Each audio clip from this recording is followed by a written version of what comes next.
De l'emploi de l'ADP n'est pas de bon augure, à peine 99 000 créations de postes. L'enquête Jols hier n'était pas de bon augure aussi. On verra demain ce que délivrera le rapport sur l'emploi. Du coup, pression sur le marché obligataire. Le 10 ans américain recule un tout petit peu parce qu'on anticipe du coup encore plus des baisses de taux de la part de la Fed. On voit le marché de l'emploi nettement ralentir. Au point que vous pensez que le marché pourrait s'inquiéter même des baisses de taux à venir. Est-ce que le marché pourrait les interpréter comme une réaction de la Fed à un ralentissement économique plus fort qu'attendu d'après vous, John ?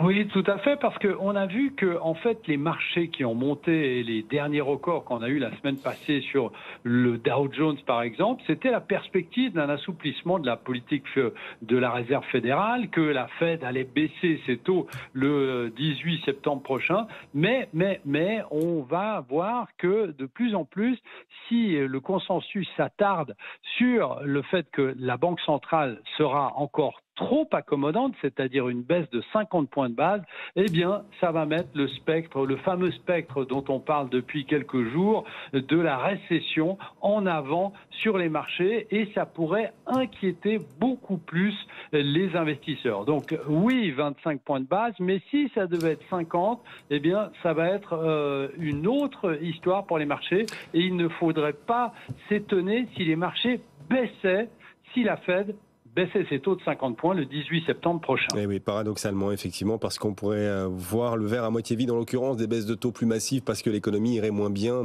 que ce qu'on disait jusqu'ici. On va voir ça.